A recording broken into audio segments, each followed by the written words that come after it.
Hello everyone, तो आपका स्वागत है एक बार फिर से आपके अपने यूट्यूब चैनल एमएस पथेरिया पे।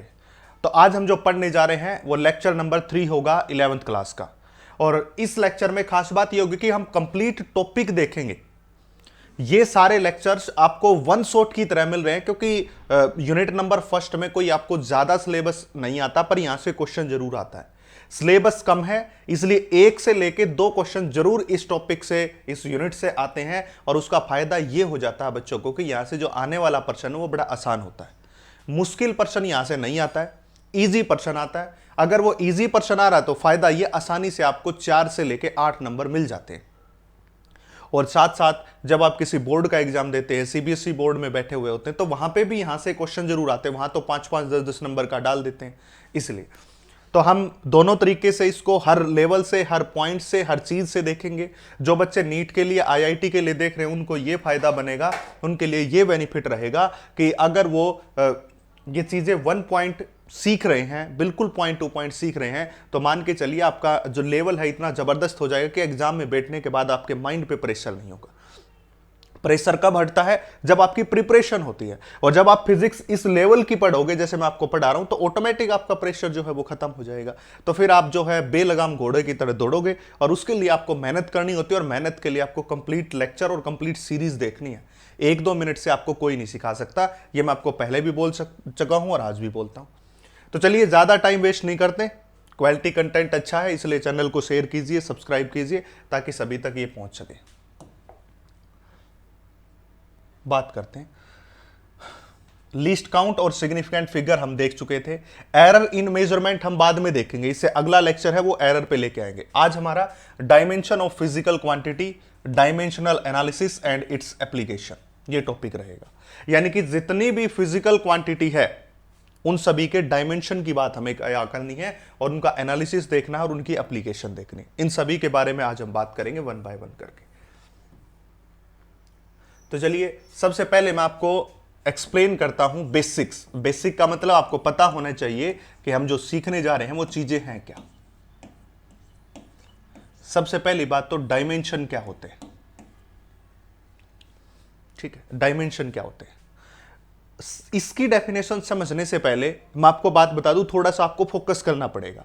हो सकता है कि जब मैं इसकी डेफिनेशन आपको बताऊंगा, अब मैं यहां पे डेफिनेशन लिखूंगा, तो हो सकता है कि वो आपको 40% ही क्लियर हो।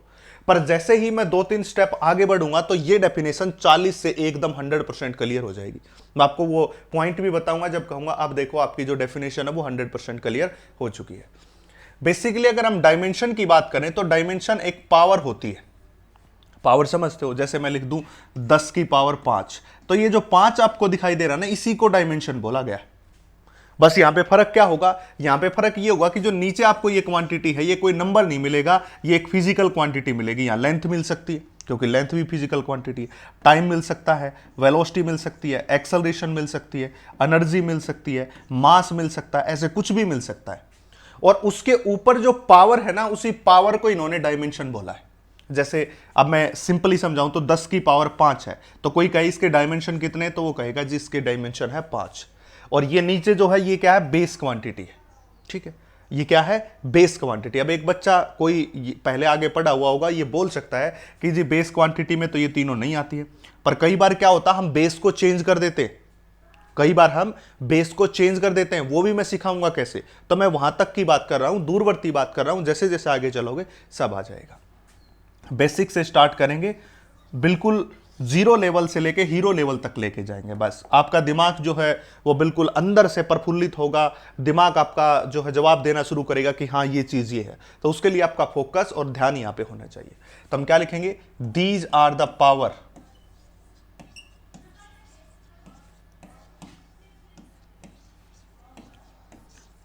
these are the power to which base quantity are raised, to which base quantity are raised।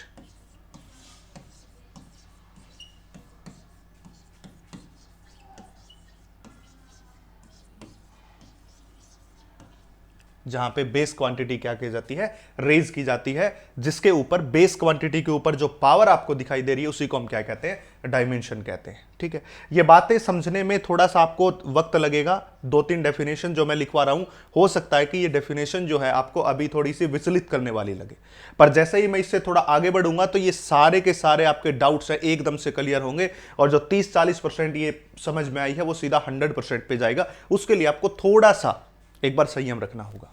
दूसरी इसकी डायमेंशन हो गई यहां पे dimension formula.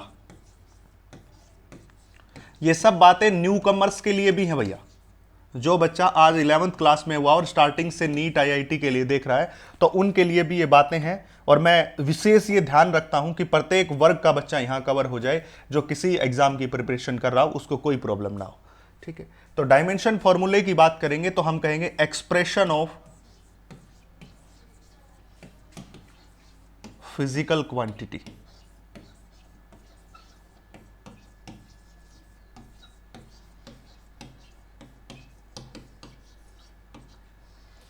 in terms of dimension.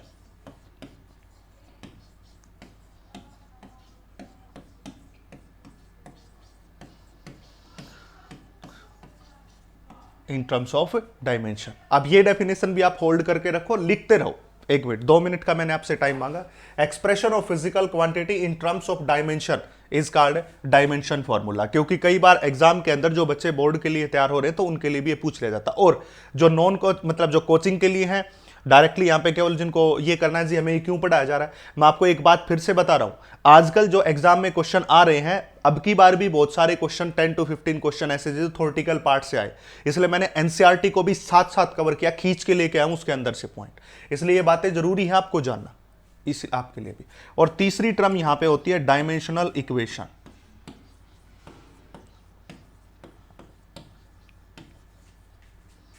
Dimensional equation, तीसरी इक्वेशन ये डायमेंशनल इक्वेशन हो जाएगी। तो डायमेंशन इक्वेशन जिसके एक साइड फिजिकल क्वांटिटी एंड दूसरी साइड क्या हो, डायमेंशन फॉर्मूला होगा। The equation in which one side physical quantity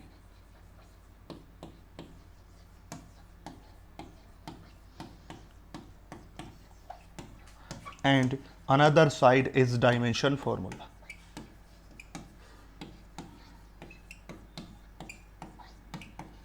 उसको हम क्या कहते हैं, डायमेंशन फॉर्मूला है भाई, ये डायमेंशन फॉर्मूला, उसको हम क्या कहते हैं, फिजिकल क्वांटिटी।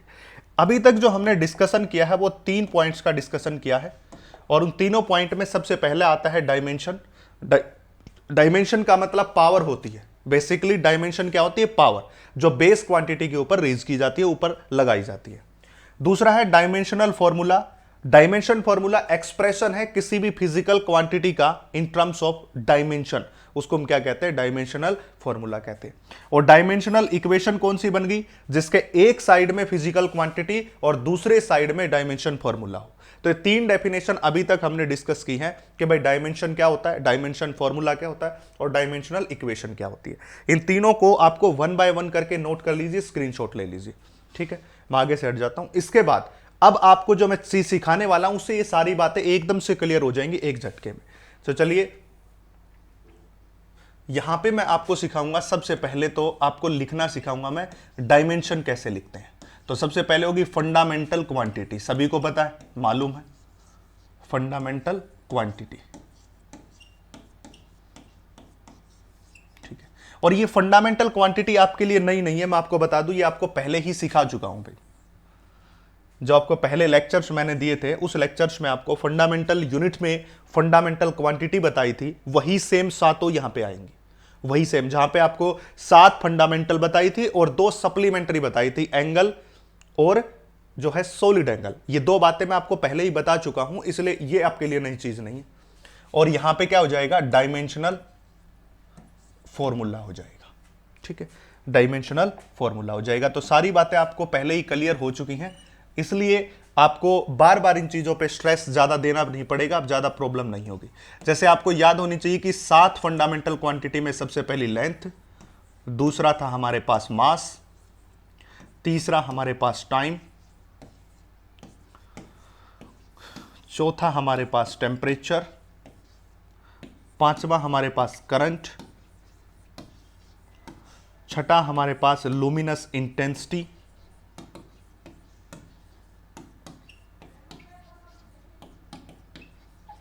और सातवां हमारे पास अमाउंट ऑफ सब्सटेंस। ये आपको सातों फंडामेंटल क्वांटिटी मैं पहले भी बता चुका हूं इसी यूनिट में, और मैंने आपको कहा था इनका काम आगे भी आएगा, इसलिए इसको याद रखना। देखिए आप जल्दी जल्दी से बताते रहें, बीच बीच में मुझे कमेंट भी करते रहे जो बच्चे आए हैं कि मुझे जी अच्छा लग रहा है, कैसे समझ आ रहा है, क्या मुझे कुछ आपको लगता है कि कोई चीज़ ऐसी है जो आपको और चाहिए, तो वो नीचे कमेंट सेक्शन में आप मेंशन करो, सब कुछ आपको मिलेगा। हाँ, अभी आपको लग रहा होगा कुछ थोड़ा सा आगे पीछे लेक्चर्स हो जाते हैं, उसका रीज़न कुछ ऐसा है कि कुछ काम में बिजी हैं, कुछ जैसे केमिस्ट्री वाले उन लेक्चरार उनकी भी जो ज्वाइनिंग का कुछ है चल रहा है, प्रोसीजर चल रहा है ज्वाइनिंग के अंदर, वो खुद पहले से ही प्रोफेसर हैं, इसलिए तो उस चक्कर में हो रहा है। तो हाँ, विद इन 2-3 डेज हमने कोशिश कर रहे हैं बहुत जल्दी जल्दी इसको रिपेयर कर सकें, और जितने भी ये पीछे बैकअप रहे इन सबको आपको जो है एक ही वीडियो में सारी चीज़ें कवर करें, ताकि ज़्यादा से ज़्यादा मटेरियल आप तक पहुँच सके। तो उसके लिए आपको टेंशन लेने की जरूरत नहीं है, आपका सिलेबस होगा, टाइमली सिलेबस होगा, सब कुछ होगा, उसके लिए हम खड़े हैं। आपके एग्जाम से पहले आपका जनवरी वाला जो आईआईटी का अटेम्प्ट है उससे पहले भी आपका सिलेबस हम करवा देंगे, और फिर उसके बाद उसके प्रीवियस ईयर के सारे क्वेश्चंस आपको करवाए जाएंगे।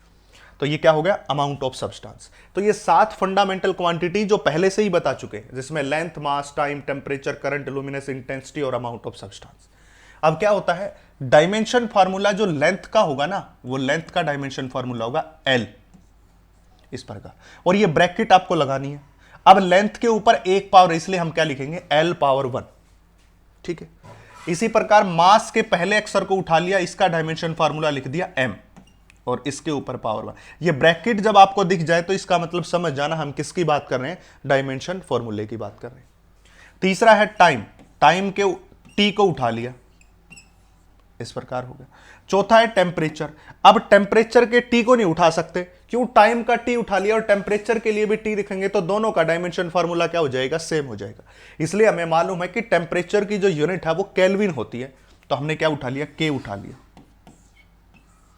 इस प्रकार। करंट, करंट का डायमेंशन फॉर्मूला I से, क्योंकि आपको पता होगा 10वीं क्लास में पढ़ गए करंट को I से डिनोट करते हैं, और करंट की यूनिट होती है एम्पियर, या इसका डायमेंशन फॉर्मूला आप A भी लिख सकते हैं, आपकी मर्जी, चाहे आप इसको I से लिखिए चाहे आपको A से लिखिए, आपकी मर्जी है, चाहे I से चाहे A से। आपको याद रखने हैं सारे डायमेंशन फार्मूले। इससे पहले मैं इनकी यूनिट बता रहा था, वो भी मैं साइड में लिखूंगा, आपको पता चलेगा। लुमिनस इंटेंसिटी क्या होता है, CD, जिसको हमने कहा था कैंडला, इस प्रकार से। और अमाउंट ऑफ सब्सटेंस का डायमेंशन फार्मूला होता है मोल, जो मैं आपको पहले ही बता चुका हूं, इस प्रकार से। तो आपकी ये 7 फंडामेंटल क्वांटिटी हैं। 7 फंडामेंटल क्वांटिटी में लेंथ के लिए L, मास के लिए M, टाइम के लिए T, टेम्परेचर के लिए K, और टेम्परेचर के लिए K, अच्छे से लिख देता हूं। करंट के लिए I और A, ल्यूमिनस इंटेंसिटी के लिए कैंडला, और अमाउंट ऑफ सब्सटेंस के लिए क्या हो जाएगा, मोल हो जाएगा।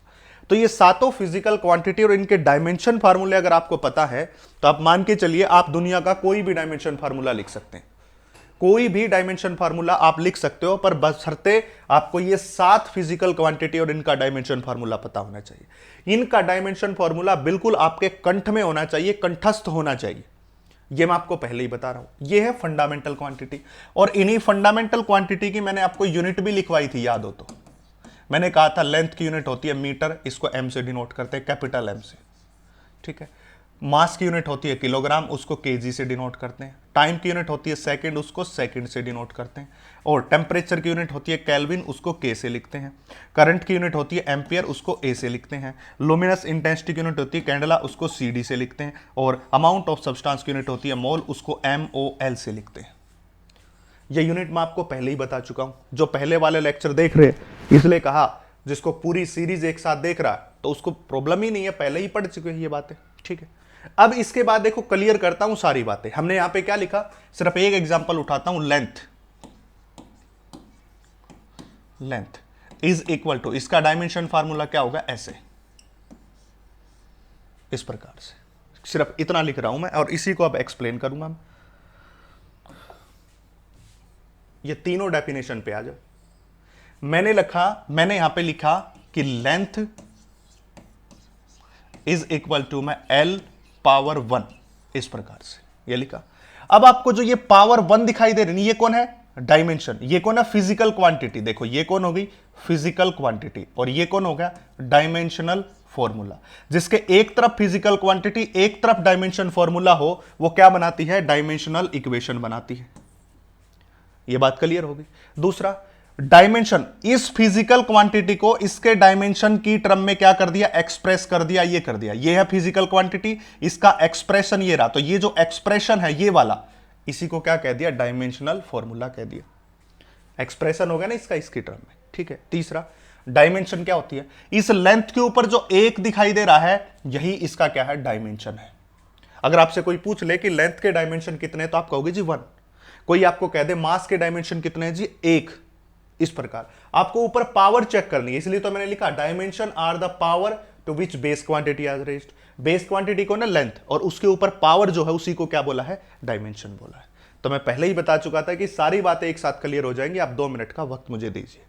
इस प्रकार से अब देखो, इसी लेंथ को आप डिस्प्लेसमेंट भी बोल सकते हो, इसी लेंथ को आप डिस्टेंस भी बोल सकते हो।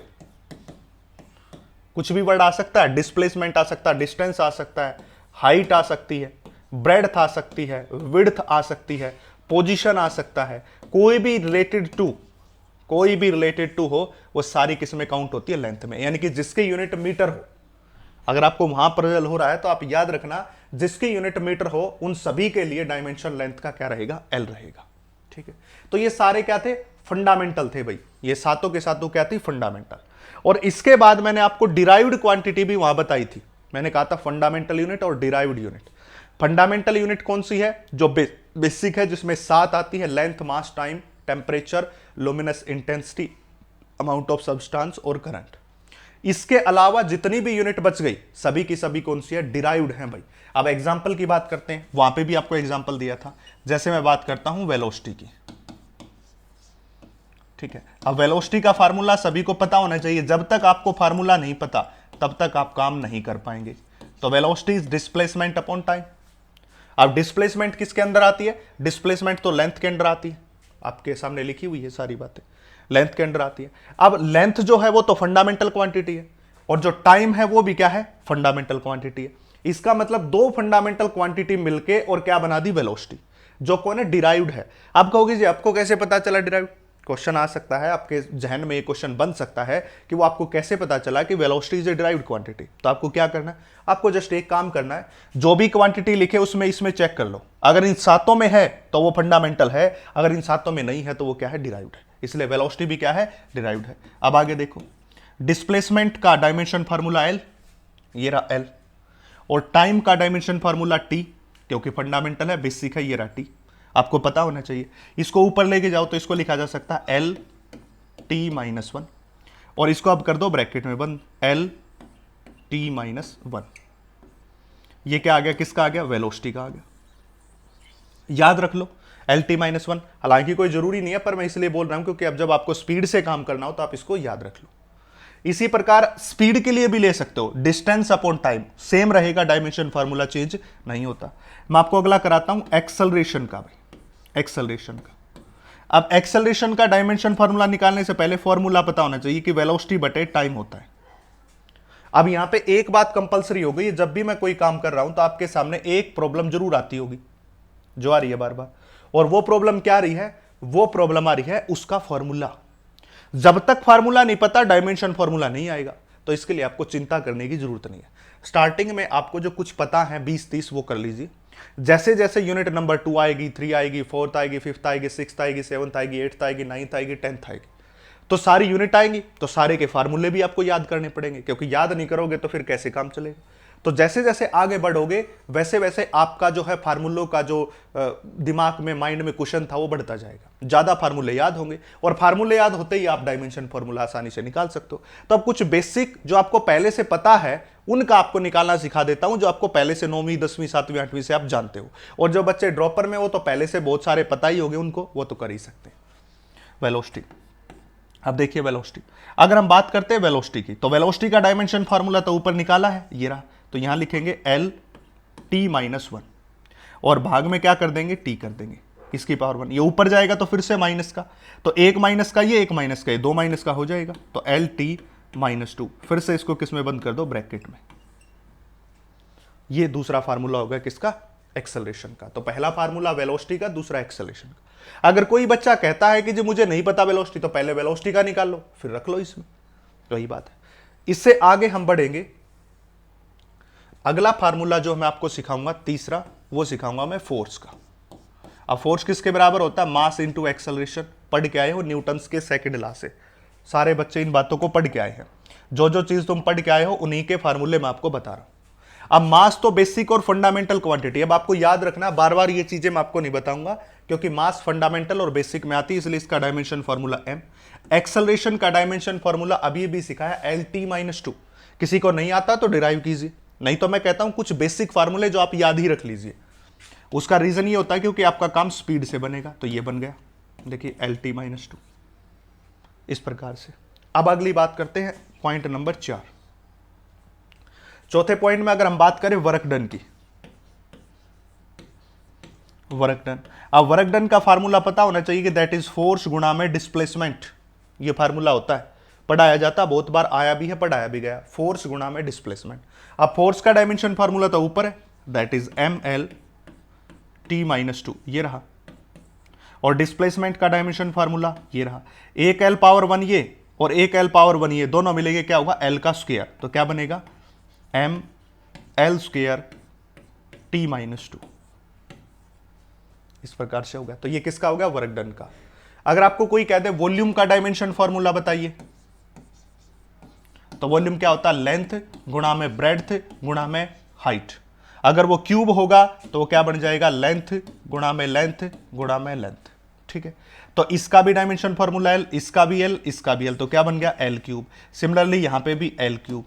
तो ये डायमेंशन फार्मूला किसका हो गया, वॉल्यूम का। कोई कहते जी मेरे पास तो क्या है, स्फीयर है, तो उसका डायमेंशन फार्मूला 4/3 पाई आर की 3, ये फार्मूला पता है वॉल्यूम का। अब आपको पता होना चाहिए कि 4/3 और पाई ये सारे क्या होते हैं, डायमेंशन लेस होते हैं भाई, याद रखना ये बात, डायमेंशन लेस होते हैं भाई, सारे के सारे, सभी के सभी।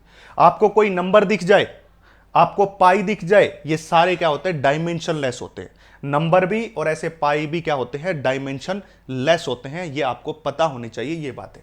तो यहां पे क्या बचा, आर पावर 3 बचा। आर पावर मतलब डिस्टेंस की पावर 3, मतलब एल पावर 3, इसलिए मैंने आपको यहां पे लेके आया। 4/3 नंबर, कोई भी नंबर 1 2 3 4 10 20 50 100 200 कुछ मिल जाए, सभी के सभी नंबर क्या होते हैं, डायमेंशन लेस होते हैं, याद रखना इस प्रकार से। ठीक है, कौन कौन डायमेंशन लेस होता है वो लिख देता हूं यहां पे, ताकि आपका एक जो है नोट्स बन जाए। डायमेंशन लेस की बात करेंगे। डायमेंशन लेस का मतलब जिनके कोई डायमेंशन नहीं होते। अब एग्जांपल देता हूं, मान लिया जाए आप बात करो sine theta. Sine theta, sine theta किसके बराबर होता है, परपेंडिकुलर अपॉन में हाइपोटेन्यूज। ऊपर देखो परपेंडिकुलर है, परपेंडिकुलर भी तो एक डिस्टेंस होगी ना, तो डिस्टेंस का डायमेंशन फार्मूला एल, और हाइट भी एक डिस्टेंस है, उसका डायमेंशन फार्मूला भी एल। दोनों से कैंसिल आउट हो गया, कितना आ गया 1, तो कोई डायमेंशन हुआ तो डायमेंशन लेस। तो सारे trigonometric function, trigonometric function dimension less होते, पहला याद रखना। दूसरा एक्सपोनेंशियल फंक्शन, एक्सपोनेंशियल फंक्शन याद रखना भाई, डायमेंशन लेस होते हैं। तीसरा एनी नंबर जो आपको मिल जाए वो भी क्या होता है, डायमेंशन लेस होता है। तीनों को लिख ले, काम की बातें हैं। यहां से प्रश्न बनता है, यहां से प्रश्न बनता है, कैसे बनता है उसके भी डिस्कशन करेंगे। सारे प्रश्न को उतारा मैंने, सब बातें आपको बताएंगे। तो जो डायमेंशन लेस के अंदर जो भी क्वांटिटी आती है, अगर आपको कहीं एक्सपोनेंशियल फंक्शन मिल जाए, कहीं आपको ट्रिग्नोमेट्रिक फंक्शन मिल जाए और कहीं आपको नंबर मिल जाए, तो ये सारे के सारे डायमेंशन लेस होते हैं भैया, याद रखना। सभी के सभी डायमेंशन लेस की कैटेगरी में आते हैं, इसलिए मैं आपको बार बार कह रहा हूं कि ये बातें आपको अच्छे से पढ़नी है और अच्छे से याद करके रखना है, कैसे कौन सी चीजें बताई जा रही है। ठीक है भाई, और ये छोटी छोटी बातें, इसलिए मैं पूरे ही लेक्चर को खींच देता हूं, ज्यादा बड़ी चीजें नहीं है। तो डायमेंशन लेस में ट्रिग्नोमेट्रिक, एक्सपोनेंशियल फंक्शन और कोई भी नंबर इसके अंतर्गत आता है, कोई आपको नंबर दिखाई देता है। ठीक है, अब एक्सपोनेंशियल फंक्शन किसी को नहीं पता, ट्रिग्नोमेट्रिक तो सबको पता होंगे, sine theta, cos theta, tan theta, cot theta. अब कोई बच्चा कहता है जी मुझे एक्सपोनेंशियल फंक्शन के बारे में नहीं पता, तो मैं आपको बता दूं, कहीं आपको मिल जाए e की पावर 2, ये जहां e मिल जाता है ना, इस e को ही एक्सपोनेंशियल फंक्शन कहते हैं। ई की पावर 2 3 10 कुछ भी दे दे, x y z sine cos कुछ भी दे दे जो आप उसका मन करे। नीचे अगर आपको ई दिखाई दे रहा है इसका मतलब वो क्या, एक्सपोनेंशियल, छोटा ई, उसको क्या कहते हैं, एक्सपोनेंशियल कहते हैं। कुछ एग्जाम्पल भी आपके सामने प्रस्तुत करेंगे, वहां पे हो जाएगा। अब आगे देखिए, अब वर्क डन की बात करते हैं। अब आपको कहीं वर्क दिख जाए, आपको कहीं हीट दिख जाए, आपको कहीं एनर्जी दिख जाए, आपको कहीं टॉर्क दिख जाए, अच्छा भाई, आपको कहीं लिखा मिल जाए काइनेटिक एनर्जी, आपको कहीं मिल जाए पोटेंशियल एनर्जी, सभी का डायमेंशन फार्मूला सेम होता है और क्या होता है, दैट इज ml2t-2। ये होता है भाई सभी का, ये जनरलाइज कर दिया, इन सभी का डायमेंशन फार्मूला क्या होता है, सेम होता है। आपको ऐसा क्वेश्चन भी आएगा, आपको 4 नीचे ऑप्शन दिए मिलेंगे और कहेंगे इनमें से कौन सी क्वांटिटी ऐसी है जिन दो का डायमेंशन फार्मूला सेम है। ऐसे ऐसे क्वेश्चन बहुत बार रिपीट हुए हैं एग्जाम के अंदर कि आपको 4 नीचे दे दिए जाते हैं, जैसे उन्होंने दे दिया एनर्जी दे दिया, टॉर्क दे दिया, दूसरे में एनर्जी दे दिया, एंगल दे दिया, ऐसे 4 ऑप्शन देंगे और पूछेंगे इनमें से किसका डायमेंशन फार्मूला सेम रहेगा, सभी का, तो वो आपको बताना है। इस प्रकार मैं आपको सारी चीजें, सारे क्वेश्चंस जो है आपके सामने प्रस्तुत कर रहा हूं, ये सारे हो गए। अब कुछ बातें आती है, जैसे कि आपने पढ़ा होगा छोटी क्लास में Gm1 m2 डिवाइडेड बाय में r का स्क्वायर, ये आप पढ़ के आए हो। जब आप क्लास 9th के अंदर थे तो वहां ग्रेविटेशन के चैप्टर में ये पढ़ के आए हैं फॉर्मूला। अब वो क्या कहता है कि इस g का डायमेंशन फॉर्मूला बताओ क्या होगा। और खास बात यह है कि ये क्वेश्चन बहुत बार एग्जाम में आ चुका है, एग्जाम में आ चुका है कि भाई find out the dimension formula of G. इस प्रकार इस तरह से करके ये फार्मूला आ चुका है। जब आ चुका है तो आपको क्या करना है, ये फार्मूला मालूम है तो जी निकाल लीजिए, तो क्या होगा, एफ आर स्क्वायर ऊपर जाएगा और डिवाइडेड बाय हो जाएगा m1 m2, तो ये क्या बन गया, जी बन गया। ऐसे बना लीजिए।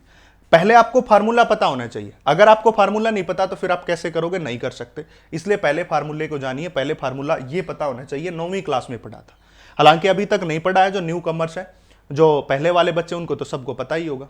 अब फोर्स का डायमेंशन फॉर्मूला सिखाया था, दैट इज ml2t-2। कोई बच्चा अभी देखना शुरू किया तो देखिए जी, ये इस कारक का फोर्स का डायमेंशन फॉर्मूला, बैक कीजिए, सारी बातें सिखा रखी है आपको, वहां से कर लीजिए। अच्छा भाई, आर स्क्वायर डिस्टेंस का स्क्वायर है इसलिए एल स्क्वायर आ जाएगा, क्योंकि आर की वैल्यू एल है तो एल का स्क्वायर, मास का एम, दूसरे मास का भी एम, तो क्या होगा, एम स्क्वायर हो जाएगा। इसको क्या लिखा जा सकता है, एम स्क्वायर। सोल्व करेंगे, एम स्क्वायर ऊपर जाएगा तो माइनस का, ये क्या है, प्लस का 1 है, ये माइनस का 2 है, तो कितना बचेगा, यहां रहेगा m-1, साथ में हो जाएगा l पावर 4, देखो 2 ये रहा, 2 ये रहा, और t-2। इस प्रकार से ये आपका डायमेंशन फार्मूला किसका आ गया भाई, g का। और g को क्या बोलते हैं, ग्रेविटेशनल कांस्टेंट।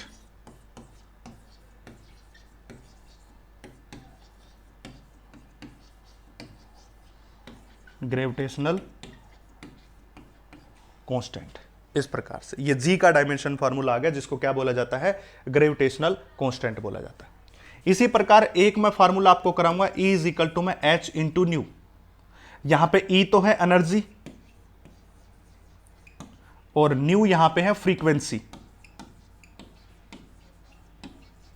और h यहां पे है प्लांक्स कांस्टेंट। और मैं ये फार्मूला क्यों करवा रहा हूं, क्यों इसलिए करवा रहा हूं क्योंकि h का डायमेंशन फार्मूला बार बार फ्रीक्वेंटली एग्जाम में आया, हालांकि बहुत सारे और भी आए हैं, coefficient of viscosity eta, coefficient of viscosity ईटा, इसका भी आया, पर मैं अभी इसके डायमेंशन फार्मूले आपको नहीं करवा रहा। क्यों नहीं करवा रहा हूं, इसलिए नहीं करवा रहा हूं क्योंकि इसके फार्मूले पता होनी चाहिए। जब तक फार्मूले नहीं पता तब तक कैसे करोगे। हालांकि जब मैं कुछ कुछ बातें आपको ये लिख के जाऊंगा, फार्मूला आपको घर से सोल्व करके लेके आना, फिर बाद में जब जैसे ही आगे आगे बढ़ते जाएंगे तो आपको पता चल जाएगा। बेसिक मैंने आपको सिखा दिया कैसे करना है, उसलिए तो कई बच्चे ऐसे सोचते हैं जी, जाके दूसरी जगह जब मान लिया जाए देखते हैं या बुक में देखते हैं जी हमारे टीचर ने तो ईटा का भी करवा दिया, हमने तो ये भी करवा दिया। वो इसलिए करवा दिया कोई पहले से आपको फार्मूला लिखवा रहे। रटना है तो मैं रटवा देता हूं या लिस्ट लिख देता हूं, पूरी पूरी लिस्ट लिख दूंगा, आप रट लो, रटना पड़ेगा। तो मैं चाहता हूं आपको रटना नहीं है, आपको सीखना है, और उसके लिए मैं कोशिश कर रहा हूं ये सारी बातें। अब h है प्लांक्स कांस्टेंट पूछा गया, अब h को क्या कहेंगे हम, that is E divided by में न्यू, ऐसे। अब एनर्जी का डायमेंशन फार्मूला तो अभी अभी सिखा था, देखो वर्क कहो, हीट कहो, एनर्जी कहो, ml2t-2। अरे भैया यहां फोर्स का डायमेंशन फार्मूला ml1 था भाई, देखो यहां गलती हो गई, ml1 ये एनर्जी का लिख दिया, अरे फोर्स का ml1 था, ML1 पावर 1 थी, तो याद रखें भाई ऐसी गलती ना करें। तो L1 L2 L3 बनेगा, यहां पे ये बनेगा L3, याद रखें। अब एनर्जी का क्या होता है, एनर्जी का होता है ML2 T-2। अब फ्रीक्वेंसी जो होती है ना, फ्रीक्वेंसी, अब आप पढ़ के आए हो फ्रीक्वेंसी साउंड के चैप्टर में 9th क्लास में। Frequency is 1/T, time period का उल्टा आपको सिखाया गया था 9th क्लास में।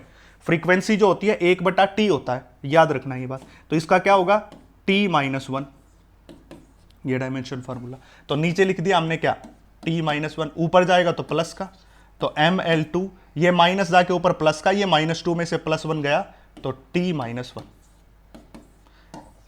ये हो गया H का डायमेंशन फार्मूला। अब आपको निकालना है खुद से किसका, ईटा का, तो वो होता है ईटा इंटू में A इंटू में dV डिवाइडेड बाई dx, ये हो गया।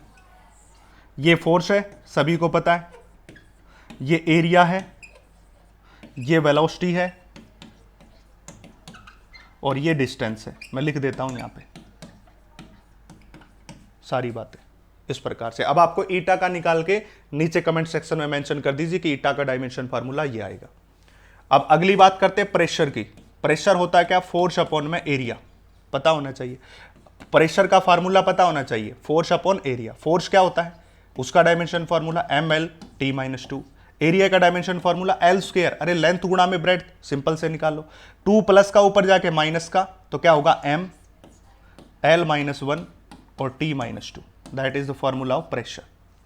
ठीक है, अब इसके बाद मैं कुछ लिखता हूं, जैसे कि स्ट्रेस लिख दिया आपको। स्ट्रेस का फार्मूला भी होता है फोर्स अपॉन में एरिया। अब देखो, प्रेशर भी फोर्स अपॉन में एरिया और स्ट्रेस भी फोर्स अपॉन में एरिया, तो जो प्रेशर है वही स्ट्रेस है, इसलिए दोनों का डायमेंशन फार्मूला भी क्या होगा, सेम होगा।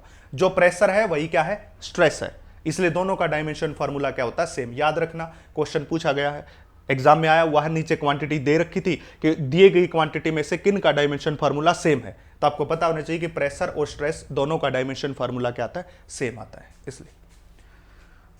अच्छा भाई, इसके बाद मैं करवाऊंगा आपको करंट का, I = Q डिवाइडेड बाय में T, इस प्रकार। करंट जो है I और साथ में टाइम किसके बराबर होगा, चार्ज के बराबर। अब करंट तो फंडामेंटल क्वांटिटी में आता है, इसलिए इसका डायमेंशन फार्मूला है। टाइम भी फंडामेंटल में आता है, इसलिए इसका डायमेंशन फार्मूला T, और ये किसका बन गया, चार्ज का। याद रखना भाई, चार्ज का याद रख लेना, काम आएगा। चार्ज का डायमेंशन फार्मूला A गुणा में T, इस प्रकार। हाँ, इसके बाद electric field, magnetic field, electric potential, magnetic potential, बहुत सारी टर्म आपके सामने आएंगी, प्रस्तुत होंगी, देखी जाएंगी आपसे, पर वो अभी इसलिए नहीं कर सकते क्योंकि उनके फार्मूले आपको याद नहीं है, वो आपको रट्टा मारना पड़ेगा। और जैसे जैसे आपका ये पूरा लेक्चर, ये पूरी सीरीज आगे बढ़ेगी, जैसे 11th क्लास में आगे बढ़ते जाओगे, तो सारे फार्मूले आपके सामने एनकाउंटर होते चलेंगे। सारे फार्मूले जब आपके सामने आएंगे तो साथ साथ उनका डायमेंशन फार्मूला भी हम लिखेंगे।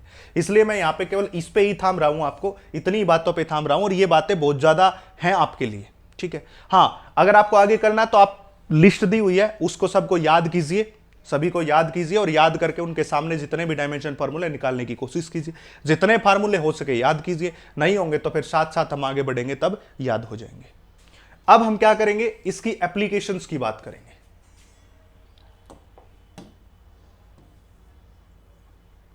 अब एप्लीकेशन की बात करते हैं। जो हमने अभी अभी डायमेंशन पढ़ा है, इस डायमेंशन की अब एप्लीकेशन की बात करते हैं। इनकी एप्लीकेशन कौन कौन सी होंगी, उनके बारे में हम डिस्कस करेंगे। अगर हम इसकी सबसे पहली एप्लीकेशन की बात करेंगे, तो सबसे पहली जो एप्लीकेशन है वो हम ले लेते हैं to check the correctness. To check the correctness,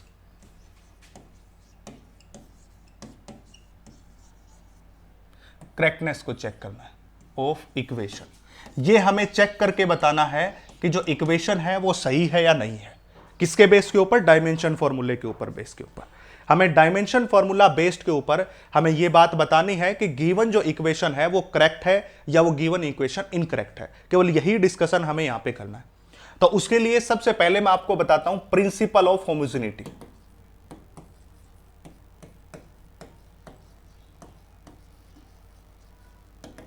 एक बार एग्जाम के अंदर ये पूछ लिया गया था कि what is the principal of homogeneity.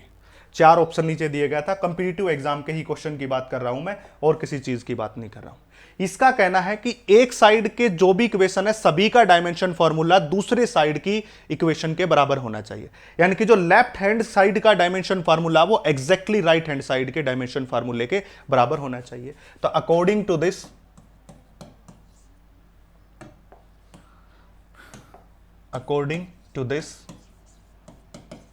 dimension formula of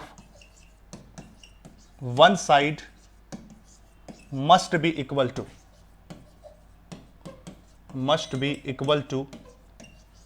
another side।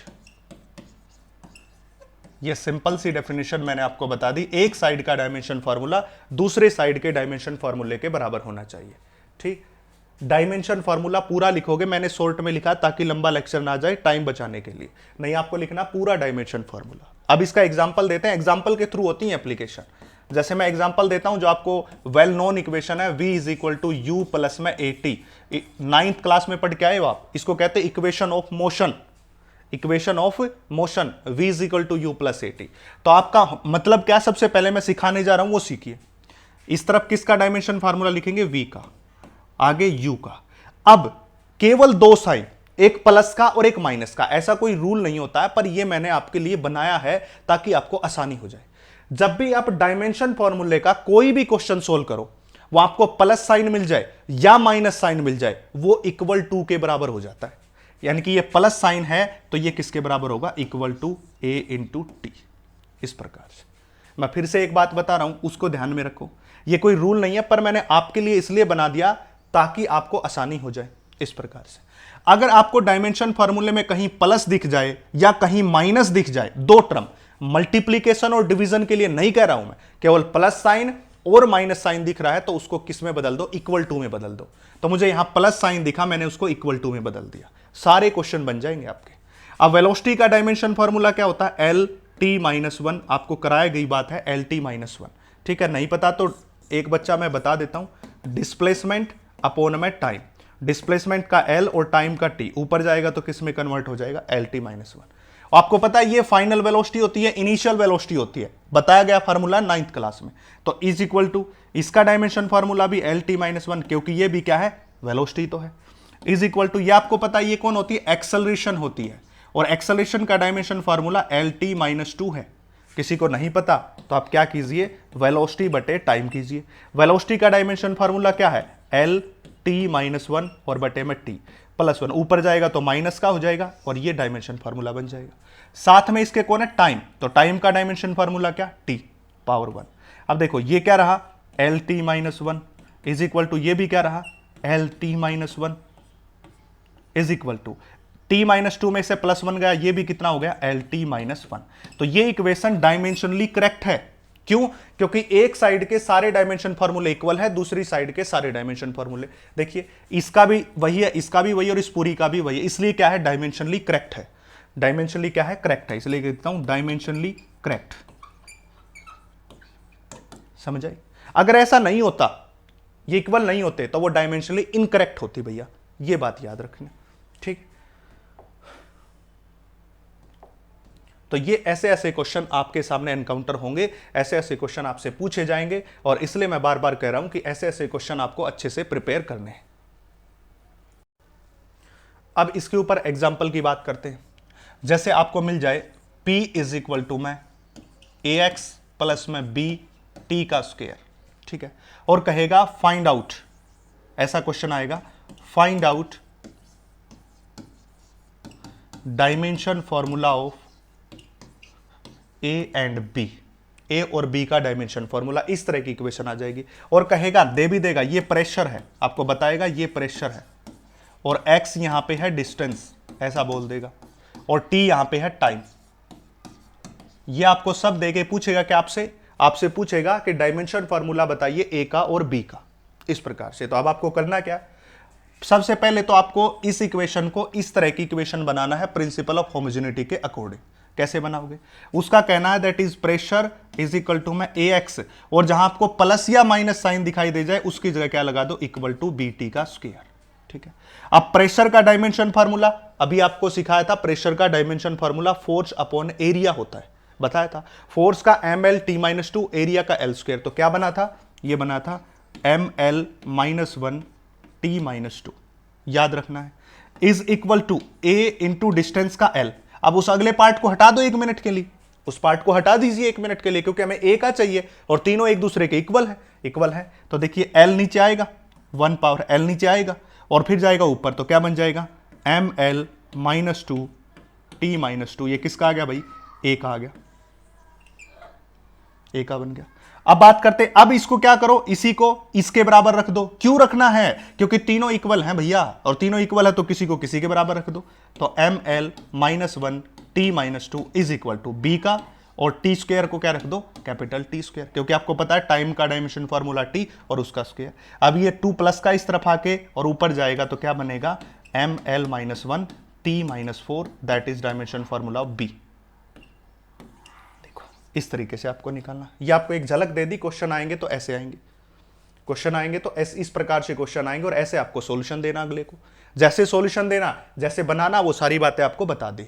अब अगला देखो, आपको कहीं मिल जाए that is y is equal to में e इंटू में x t स्क्वायर, ऐसा दे दे, ठीक है, x t स्क्वायर, या फिर इसको थोड़ा सा और चेंज कर लेते हैं, e की पावर b t का स्क्वायर, ऐसा दे दे। अब ये क्या आ गया, एक्सपोनेंशियल वाला क्वेश्चन आ चुका है भाई। ध्यान से देखोगे तो ये क्वेश्चन किसका है, एक्सपोनेंशियल वाला क्वेश्चन है। मैंने कहा था कि एक्सपोनेंशियल क्वेश्चन वाला होता है, और मैंने क्या कहा था, जो एक्सपोनेंट वाली टर्म होती है ना, ये डायमेंशनलेस होती है, आपको लिखवाई थी, ये क्या होती है, डायमेंशनलेस होती है। और वो कहेगा कि b का डायमेंशन फार्मूला बताओ क्या होगा, ऐसा आपसे क्वेश्चन आएगा। तो ये सारे वो क्वेश्चन हैं जो आपसे पूछे जा सकते हैं हार्डकोर तरीके से मुश्किल प्रश्न जो हो सकते हैं वो मैं आपको बता रहा हूं, जो हार्डकोर मुश्किल से मुश्किल प्रश्न बन सकता है वो है ये। तो आपको पता है ये डायमेंशनलेस है, तो बी टी स्क्वायर डायमेंशनलेस होने का मतलब किसके बराबर, 1 के बराबर। डायमेंशनलेस होने का मतलब क्या है, उसकी वैल्यू किसके बराबर है, 1 के बराबर। तो b का निकालना है, इज इक्वल टू 1/t का स्क्वायर, ये ऊपर जाएगा तो b इज इक्वल टू में t की पावर -2। अब इस t का डायमेंशन फार्मूला होता है कैपिटल T -2, और ब्रैकेट लगा दो इस वाली, तो ये किसका डायमेंशन फार्मूला बन गया, b का। समझ जाइए, ऐसे क्वेश्चन आएंगे। ये क्वेश्चन के तरीके और क्वेश्चन के टाइप साथ साथ मैं करवा रहा हूं, किस प्रकार के क्वेश्चन आएंगे वो इस तरह के आएंगे। अब अगला क्वेश्चन इसी सीरीज में देखिए, अगर आपको दे दे कहीं y इज इक्वल टू में 3 sin 8bx बटे में t, और बोलेगा ये टाइम है, सब बताएगा वो, ये डिस्प्लेसमेंट है, ये भी डिस्प्लेसमेंट है y एक्सिस में, बोल देगा ये बात, और b का डायमेंशन फार्मूला बता दीजिए। फिर से ऐसी टर्म आई तो तुरंत आपके माइंड में क्या टर्म जानी चाहिए, आपके माइंड में जाना चाहिए कि साइन फंक्शन, जिसको ट्रिग्नोमेट्रिक फंक्शन कहते हैं, वो भी डायमेंशनलेस होता है। तो इसका जो फंक्शन है ये वाला, ये तो डायमेंशनलेस है, मतलब 8bx भाग में t इज इक्वल टू 1 के बराबर। अब b की वैल्यू निकालूंगा तो क्या आएगा, t बटे में x, इस प्रकार से। अब कोई कहेगा जी 8 नहीं लिया आपने, 8 तो हटा दिया।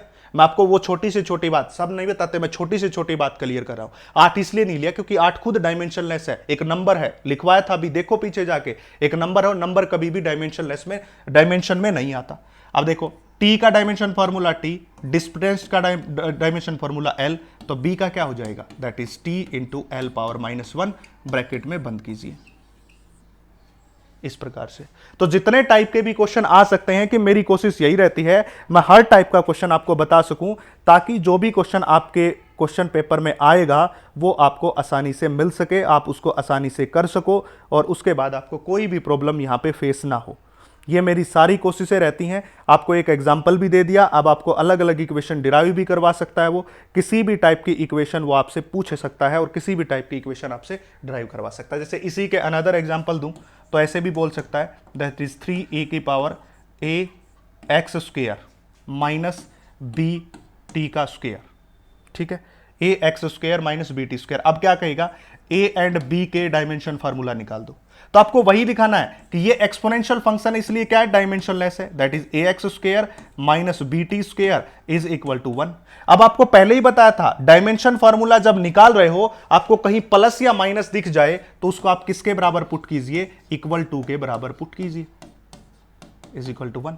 अब आपको क्या करना, एक बार ए एक्स स्क्वायर को 1 के बराबर पुट करो, एक बार बी टी स्क्वायर को 1 बाय पुट करो, ए और बी की वैल्यू निकाल दो। आगे जब कई बार ए और बी दो की वैल्यू निकाल लेता तो क्या देता कि ए बाय बी बताओ, तो जो पहले ए की वैल्यू निकाल के ऊपर रख दो, बी की वैल्यू नीचे। कहेगा ए गुणा बी बताओ कितना होगा, तो पहले ए की वैल्यू यहां, बी की वैल्यू यहां। ठीक है, तो मैंने पहले ही बताया था plus minus sine equal to में ट्रिग्नोमेट्रिक फंक्शन, एक्सपोनेंशियल फंक्शन, ये दोनों का डायमेंशनलेस होता, कोई डायमेंशन नहीं होता है। इसलिए मैं आपको बार बार ये सारे क्वेश्चंस, कोशिश है मेरी कि मैं कवर अप कर दूं, एक भी क्वेश्चन ना छोड़ूं। अब इसके बाद नेक्स्ट दूसरी application, to change one system of unit to another, एक सिस्टम से दूसरे सिस्टम में बदलना सिखाएंगे भाई आपको, एक सिस्टम ऑफ यूनिट से दूसरे सिस्टम ऑफ यूनिट में ले जाना सिखाएंगे। जैसे आपको एसआई सिस्टम में दे रखा है और पूछ लिया जाए सीजीएस सिस्टम में, कहने का मतलब आपको एसआई सिस्टम में दे रखा है और सीजीएस सिस्टम में पूछ लिया गया कि भाई एसआई सिस्टम में इसकी वैल्यू इतनी है, सीजीएस में बताओ कितनी होगी। जैसे एसआई सिस्टम में इसकी लेंथ 1 मीटर है, तो सीजीएस में कितनी होगी, 100 सेंटीमीटर। आपको पहले करवा रखे सिस्टम ऑफ यूनिट, मैंने इसलिए कहा था, इससे पहले वाला लेक्चर था जो फर्स्ट लेक्चर था, वहां आपको सिस्टम ऑफ यूनिट बताया था, FPS system of unit, CGS system of unit, MKS system of unit, SI system of unit, सारे सिस्टम बताए थे और कहा था हम हमेशा एसआई सिस्टम के अंदर काम करेंगे। इसलिए मैं पहले ही वो सारी बातें बता देता हूं आपको, पहले ही वो सारे कंसेप्ट क्लियर कर देता हूं जो आपको आने वाले समय में परेशान करेंगे। इसलिए मैं बार बार कहता हूं कि मेरी लेक्चर जो देख रहा है बच्चा और उसकी क्वालिटी और कंटेंट के ऊपर आप ध्यान दोगे तो मैं आप ये इस बात की मैं खुद गारंटी लेता हूं कि आपका एक भी क्वेश्चन एग्जाम में नहीं रुकेगा, चाहे आप किसी भी एग्जाम में जाके बैठ जाइए। और अभी तो ये मैंने स्टार्टिंग की है, इसके बाद मैं इसके आपको क्वेश्चन भी प्रोवाइड करूंगा, पूरी एनसीईआरटी सोल्व कराऊंगा, पूरे पीवाईक्यू सोल्व कराऊंगा, सब आपको सोल्व करवाए जाएंगे, एक भी नहीं छोड़ा जाएगा। अब इसके लिए आपको फार्मूला अपनाना होता है, that is Q is equal to में एन इंटू यू। इस तरह से ये जो आपको क्यू दिखाई दे रहा है ना, ये आपकी है फिजिकल क्वांटिटी। एग्जाम्पल दूंगा, एक बार आप समझ लीजिए। और n जो आपको है ये है न्यूमेरिकल वैल्यू, बस आपको पहले पता होनी चाहिए न्यूमेरिकल वैल्यू। और तीसरी क्या है, ये u का मतलब होता है यूनिट। ये 3 टर्म बताइए आपको, ठीक है। जैसे एग्जाम्पल लिखूं मैं लेंथ, तो लेंथ तो कौन होगी, फिजिकल क्वांटिटी जो क्यू का काम कर रहा है, इज इक्वल टू मैं 10 मीटर ऐसे लिख दिया, कहते हैं ना लेंथ इज 10 मीटर। तो जो आपको ये 10 दिखाई दे रहा है ना, ये न्यूमेरिकल वैल्यू है, और जो ये मीटर दिखाई दे रहा है ये यूनिट है। इस प्रकार से है ये टर्म जो बनाई गई। अब क्या करना है, वो कह रहा है कि 10 मीटर लेंथ को एसआई सिस्टम में है सीजीएस में बदल दो। जब एसआई सिस्टम से सीजीएस में बदल रहे हो तो वो एसआई में भी लेंथ थी और सीजीएस में भी लेंथ थी, फिजिकल क्वांटिटी चेंज नहीं हो रही है। वो तो वहां भी लेंथ है, वहां भी लेंथ है, वो थोड़ी ना चेंज होगी, वो तो दोनों जगह लेंथ है। अगर वो दोनों जगह लेंथ है तो क्यू तो क्या रहेगा, सेम। इस सिस्टम में अगर क्यू सेम का मतलब कांस्टेंट रहेगा तो हम लगा सकते हैं कि that is n1 u1 is equal to में n2 u2। ऐसी चीजों की बहुत ज्यादा जरूरत पड़ने वाली है, याद रखना। जब कोई प्रोडक्ट कांस्टेंट के बराबर हो, याद रखना, जब कोई प्रोडक्ट कांस्टेंट के बराबर हो, जैसे यहां पे n into you is constant, ऐसी टर्म कहीं दिख जाए पूरी फिजिक्स में तो उसका मतलब होता है n1 u1 n2 u2। आगे भी ले जा सकते हो, n3 u3 is equal to n4 u4 is equal to this, पूरी सीरीज चला सकते हो। इसका मतलब यह होता है, याद रखना, आगे काम आएगा बहुत जब आपको ऐसी क्वांटिटी मिले। अब ये n1 क्या पहला सिस्टम है, ये फर्स्ट सिस्टम है जिसमें आपको दिया गया है या जिसमें आपको निकालना है सिस्टम है। और ये कौन सा है, सेकंड सिस्टम है जिसमें आपसे पूछ लिया गया फर्स्ट सिस्टम से सेकंड सिस्टम में बदलवा रहा, तो ये फर्स्ट सिस्टम है और वो क्या है, सेकंड सिस्टम है। इस प्रकार से अब इसको बदलना सिखाते हैं। जैसे एग्जांपल देके मैं इसको बदलना सिखाऊंगा। कोई कहेगा कि 1 न्यूटन को चेंज कर दो डाइन में, 1 न्यूटन को 1 डाइन में कन्वर्ट कर दो। तो सबसे पहला काम है n1 और u1 की वैल्यू पता करना। देखो n1 कौन है, ये रहा, जो न्यूमेरिकल वैल्यू होती है उसको क्या कहा जाता है, n1। तो n1 की वैल्यू क्या, 1, ठीक है। कितने डाइन के बराबर होगा, यही तो पता करना है, कितने डाइन के बराबर होगा।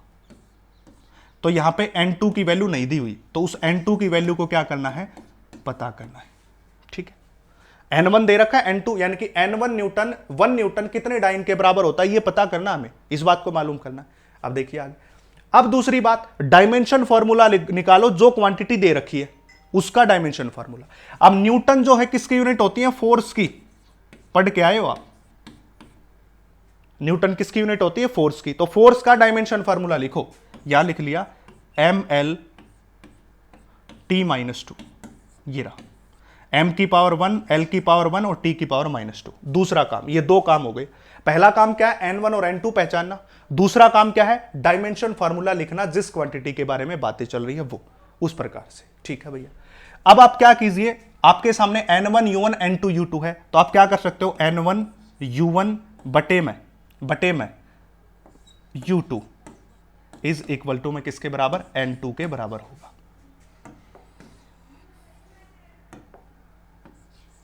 n1 u1 बाय में u2, क्योंकि n2 की वैल्यू निकालनी है, जिसकी वैल्यू निकालनी है उसको रख लो, बाकी क्वांटिटी को ऐसे बना लो।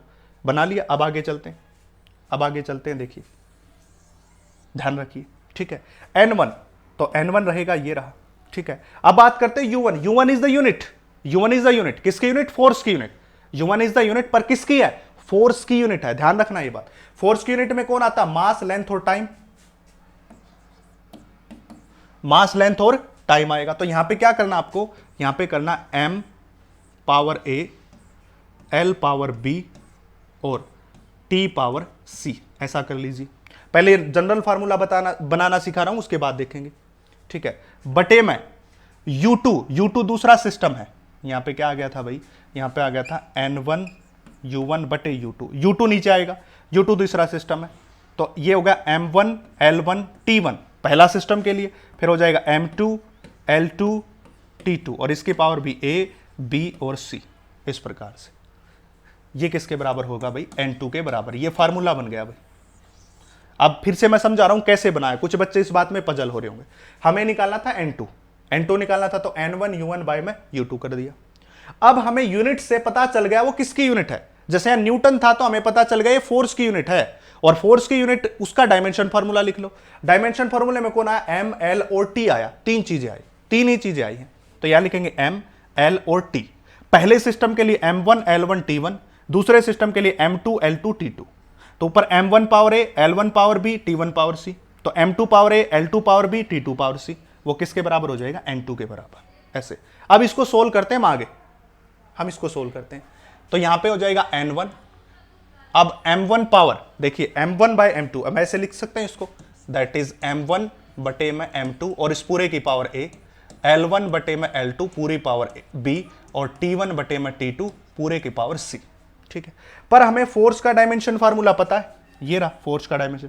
अब a की पावर 1 है, b की पावर 1 है और c की पावर -2 है। कंपेयर कर लो ना, m वाली पावर को a कहा, l वाली पावर को b कहा और t वाली पावर को c कहा, और इसने पहले ही डायमेंशन फार्मूला हमने लिख लिया। तो a की 1, b की 1 और c की कितनी है? -2 है। तो यहां पे लगा दीजिए, इसकी 1, इसकी 1 और इसकी -2। ऐसे समझ आ गया? ऐसे करना है। मैं फिर से एक बार समझा रहा हूं, पहले आपको ये फार्मूला याद रखना है जो आपको बनाया गया। अब आप जिसके लिए पूछ रहे हो उसका डायमेंशन फार्मूला लिखिए, और वहां से आपको a b c की वैल्यू आ जाएगी। उस a b c की वैल्यू को आप यहां रख दीजिए इस फार्मूले में ऊपर। ठीक है, समझ आ गया? अब देखो आगे बात, n1 की वैल्यू है 1, n1 की वैल्यू क्या है? 1 के बराबर है, ये रही, लिख दी। अब m1 क्या होता है? किलोग्राम। ऊपर है n1, 1 वाला सिस्टम कौन है? SI का है, और SI सिस्टम मतलब MKS सिस्टम। जब भी आपको SI बोला जाए या MKS बोला जाए, एक ही बात है, न्यूटन MKS सिस्टम में होती है, SI सिस्टम में यूनिट होती है फोर्स की। आपको पता होनी चाहिए बातें, जब तक ये नहीं पता सोल्व नहीं कर पाओगे। आपको ये मालूम होना चाहिए कि ये यूनिट कौन सी है, ये यूनिट कौन सी है। जैसे कि फोर्स की SI या MKS यूनिट होती है न्यूटन, और फोर्स की CGS यूनिट होती है डाइन। आपको पता होना चाहिए।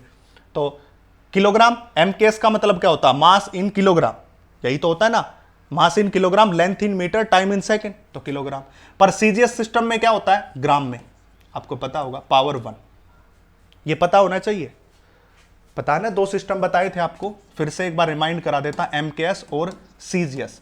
लेंथ को यहां मीटर में कहा था, मास को किलोग्राम में कहा था, टाइम को सेकंड में, यहां सेंटीमीटर में, ग्राम में और सेकंड में ही कहा था। इस प्रकार से पता होना चाहिए बात।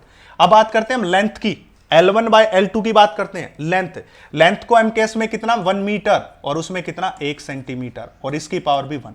पर टाइम दोनों जगह सेकंड है, इसलिए सेकंड और 1 सेकंड, और इस पावर -2 के बराबर। ठीक है, अब देखो 1 किलोग्राम में कितने ग्राम, 1000 ग्राम। क्यों किया ऐसा, इसलिए क्या, क्योंकि पूरे सिस्टम को किस में ले जाना, डाइन में, और डाइन कैसी यूनिट है, सीजीएस यूनिट है, तो ऊपर भी डाइन में बना लो, किलोग्राम को ग्राम में बदल लो, मीटर को सेंटीमीटर में बदलोगे तो 100/1 सेंटीमीटर सेंटीमीटर। अब इससे ये कैंसिल, क्योंकि ऊपर भी सेकंड नीचे भी सेकंड, और इसकी पावर 1, ये होगा 1000 ग्राम से ग्राम सेंटीमीटर से 1000, ये 100, ये तो कितना होगा 10 की शक्ति 5, ये कौन आ गया, N2 आ गया भैया, तो 10 की शक्ति 5, मतलब 1 न्यूटन इज इक्वल टू 10 की शक्ति 5 डाइन के बराबर होता है। इस प्रकार से ये आ गया, इस प्रकार से आपको सोल्व करने हैं, इस प्रकार से आपको उत्तर देने हैं। ठीक है, अब आपको वो ऐसे भी कह सकता है कि जी 10 न्यूटन को डाइन में बदलिए तो N1 की वैल्यू क्या हो जाएगी, 10 हो जाएगी, बस इतना ही तो होगा। वो आपको ऐसे भी कह सकता है कि हमारे पास एक सिस्टम है जिसमें मास को हम किलोग्राम में ले रहे हैं, 100 किलोग्राम में, मास को 100 किलोग्राम बोल रहे हैं, लेंथ को 100 सेंटीमीटर बोल रहे हैं, और टाइम को 1 सेकंड ही बोल रहे हैं, ऐसा भी बोल सकता है वो। फिर आपको करना क्या है, आपको कुछ नहीं करना, यहां 1 किलोग्राम की जगह 100 रख दो, 1 मीटर की जगह 100 रख दो, अगला दे रहा हो तो वो रख दो, जो अगला दे रहा वो रख दो, और नहीं दे रहा तो आपके हिसाब से यूनिट रख लो। अगर अगला कुछ भी नहीं बोल रहा है ना, बस कह रहा न्यूटन को डाइन में बदल दो, तो आप वहां पे 1-1 रख के सोल्व कर दो। अगर अगला बोल रहा हमारे पास एक सिस्टम है जिसमें लेंथ 100 मीटर है और जिसमें मास 100 किलोग्राम है, तो आप 100 किलोग्राम रखिए, आप 100 मीटर रखिए, जो आपका अगला बोल रहा है वो रखते चलिए और N2 निकाल लीजिए। मैं फिर से रिपीट कर रहा हूं, सबसे पहला काम क्या है, सबसे पहला काम है ये इक्वेशन याद रखना, ये तो अब आपको याद हो गई होगी। ठीक है, दूसरा काम, जिस भी के लिए भी सोल्व कर रहे हो उसका डायमेंशन फॉर्मूला यहां लिख लो, उस डायमेंशन फॉर्मूले से आपको ए बी सी की वैल्यू पता चल जाएगी, जो यहां रखोगे ए बी सी। इसको ऐसे भी तो बनाया जा सकता है, N1 M1/M2 की पावर A, L1/L2 की पावर B, और T1/T2 की पावर C, ऐसे बना लिया। अब यहां ए बी सी की पावर पता चल गई। अब ए बी सी के बाद यहां मास की वैल्यू रखनी है। अगर अगला कुछ नहीं बोल रहा तो 1 किलोग्राम 1 मीटर इस प्रकार से लिख दो, 1 सेकेंड। अगर अगले ने बोल दिया हमारे पास सिस्टम में मास 100 किलोग्राम है तो इसकी जगह 100 रखो, 100 मीटर लेंथ है तो आप 100 रखो, जो बोलता वही रखते जाओ, आंसर आ जाएगा। तो इस प्रकार आ गया 1 newton is equal to 10⁵ dyne के बराबर होता है। अब आपका काम क्या है, 1 जूल में कितने अर्ज होते हैं निकालिए। अब जूल किसकी यूनिट होती है, वर्क की, एनर्जी की, मैं आपको बता देता हूं। इसका डायमेंशन फॉर्मूला एबीसी की पावर, और फिर रखिए और निकालिए। ये आपका क्वेश्चन है जो आपको करना है। अब करते हैं थर्ड एप्लीकेशन। थर्ड एप्लीकेशन है to derive the relation.